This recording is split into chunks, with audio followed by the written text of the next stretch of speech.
तर कर्जमाफीसाठी आज पात्र लाभार्थ्यांची यादी प्रसिद्ध होणार आहे। सहकार मंत्री बाबासाहेब पाटलांची ही माहिती आहे। पुणे जिल्हा बँकेच्या 61,000 पेक्षा जास्त शेतकऱ्यांना याचा लाभ मिळणार आहे। सावधान, पुढील 4 दिवस विदर्भ आणि मराठवाड्यात जोरदार पावसाचा येलो अलर्ट। तसेच ई-केवायसी केली नाही तर कर्जमाफीचा 1 रुपयाही खात्यात येणार नाही। आजच्या या बातम्यांमध्ये कर्जमाफी, एसटी भाडेवाढ आणि भाजीपाल्यांच्या दरामध्ये 20 मोठे अपडेट्स पाहणार आहोत। तर ही अपडेट जाणून घेण्यासाठी हा व्हिडिओ संपूर्ण बघा। तसेच हा व्हिडिओ तुम्ही कोणत्या जिल्ह्यातून बघत आहात ते कमेंटद्वारे नक्की सांगा, म्हणजे तुमच्या जिल्ह्याची कर्जमाफीची यादी आली की आम्ही तुम्हाला कमेंटद्वारे नक्की सांगू। तर पाहू आजच्या 40 ताज्या बातम्या। राज्य सरकारने 56 लाख खात्यांपैकी 55,300 शेतकऱ्यांची पहिली यादी प्रसिद्ध केली असून 25 लाख शेतकऱ्यांचा याचा प्रत्यक्ष फायदा होणार आहे। या पहिल्या टप्प्यात प्रामाणिकपणे कर्ज फेडणाऱ्या आणि नियमित खाते असलेल्या शेतकऱ्यांचा प्राधान्याने समावेश करण्यात आला आहे। यादीतील पात्र शेतकऱ्यांच्या बँक खात्यात 30 जुलैपूर्वी कर्जमाफीचे अनुदान थेट डीबीटीद्वारे जमा होणार आहे। बँक अधिकाऱ्यांना 30 जुलैच्या आत सर्व तांत्रिक प्रक्रिया पूर्ण करून पैसे हस्तांतरित करण्याचे कडक निर्देश दिले आहे। यामुळे ऐन खरेदीच्या हंगामात शेतकऱ्यांना हातात पैसा मिळाल्याने मोठा दिलासा मिळणार आहे। अध्यादेशात विशेष दुरुस्ती करण्यात आली असून आधी तांत्रिक कारणांमुळे अपात्र ठरलेल्या शेतकऱ्यांनाही आता कर्जमाफीत सामावून घेतली जाईल। जुन्या अटी व शर्तीमध्ये शिथिलता आणल्यामुळे ज्यांच्या अर्जात त्रुटी होत्या त्यांना दुरुस्तीचा पुन्हा संधी मिळणार आहे। या निर्णयामुळे राज्यातील हजारो वंचित शेतकऱ्यांच्या आशा पल्लवित झाल्या आहेत।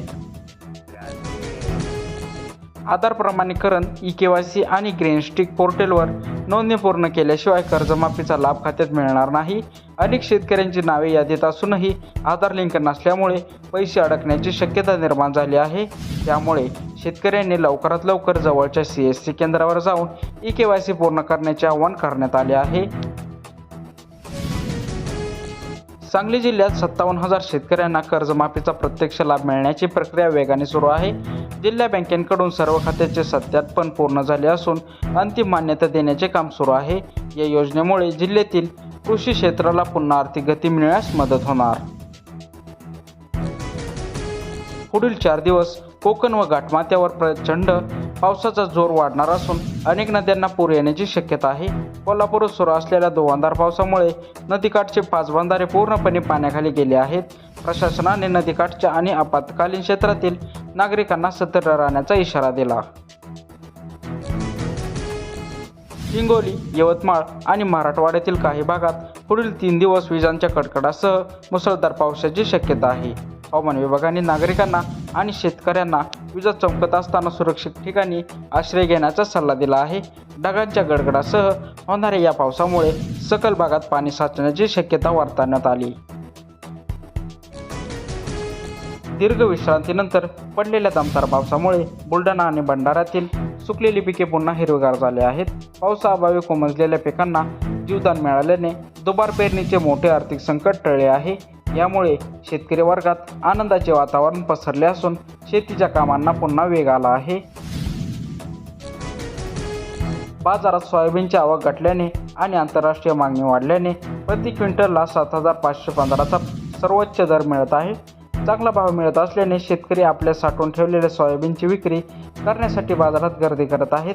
व्यापाऱ्यांच्या मते आगामी काही दिवसात सोयाबीनचे भाव स्थिर आणि आणखी मजबूत राहण्याची शक्यता आहे। गोंदियात तारण योजनेमुळे धानाला 460 तर बाजारात जुन्या धानाला 3,000 रुपये प्रति क्विंटलला दर मिळत आहे। सरकारी तारण योजनेमुळे व्यापाऱ्यांची मक्तेदारी मोडीत निघाली असून शेतकऱ्यांना थेट नफा मिळत आहे। या चांगल्या दरामुळे धान्य उत्पादक शेतकऱ्यांना आर्थिक स्थिती सुधारणा होत आहे। आठवड्याभरात केळीचे थेट प्रति क्विंटलने आल्याने केळी उत्पादक शेतकऱ्यांना मोठ्या संकटात सापडले आहेत। अचानक झालेल्या या घसरणीमुळे वाहतूक आणि काढणीचा खर्च निघणेही शेतकऱ्यांसाठी कठीण झाले आहे। सरकारने या प्रकरणात हस्तक्षेप करून केळीला हमीभाव आणि अनुदानाचे द्यावे अशी मागणी केली जात आहे। पावसामुळे वाहतूक विस्कळीत झाल्याने बाजारातील आवक घटली आहे। परिणामी कोथिंबीर 250 किलोवर पोहोचली आहे। टोमॅटो, वांगी आणि मिरचीसह इतर प्रमुख भाज्यांच्या दरात प्रति किलो 200 ते 20 ते 25 रुपयांची मोठी वाढ झाली आहे. दरवाढीमुळे सर्वसामान्यांचे स्वयंपाक बजेट पूर्णपणे कोलमडले असून गृहिणी त्रस्त झाले आहे. रत्नागिरीतील 25 बागायतदार शेतात अवघ्या 48 तासात 88 कोटीचा पीक विमा परतावा जमा करण्यात आला आहे. प्रशासनाने अत्यंत वेगाने पंचनामे आणि प्रक्रिया करून हा विमा वितरित केला आहे. आंबा व काजू बागायतदारांना झालेल्या नुकसानीची भरपाई वेळेत मिळाल्याने त्यांनी समाधान व्यक्त केले आहे. राज्य शासनाच्या शेतकऱ्यांसाठी अत्यंत अल्प दरात केवळ 6 रुपये पीक विमा कवच घेण्याची लागू योजना केली आहे. नैसर्गिक आपत्ती, दुष्काळ आणि अतिवृष्टीमुळे होणाऱ्या नुकसानीपासून पिकांना संरक्षण मिळण्यासाठी ही योजना अत्यंत महत्त्वाची आहे.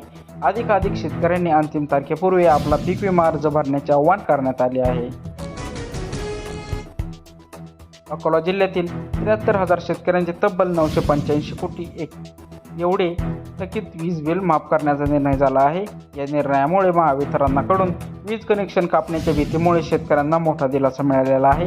थकबाकी माफ झाल्याने शेतकरी पंपांना नियमित वीज पुरवठा मिळण्याची मार्ग आता सुकर झाला आहे. शेतीपंप वीज बिल माफ योजनेसाठी लावलेल्या 7.5 SP ची मर्यादा ही आणण्याची आणि चुकीची असल्याने शेतकरी नेत्यांचे म्हणणे आहे. जर सरकारने ही अट रद्द केली नाही तर राज्यभरात तीव्र शेतकरी आंदोलनाचा कडक इशारा त्यांनी दिला आहे. पावसामुळे दीर्घकाळ मांडलेल्या ओढीमुळे मराठवाड्यात तब्बल 32 लाख हेक्टर जमिनीवरील पिके करपून गेली आहेत. त्यामुळे शेतकऱ्यांवर पुन्हा एकदा नांगरणी करून दुबार पेरणीचे करण्याची वेळ आली आहे. बियाणे आणि खतांचा खर्च करावा लागत असल्याने शेतकरी पूर्णपणे कर्जबाजारी होण्याची शक्यता आहे. तरी ह्या होत्या आजच्या 20 ताज्या बातम्या.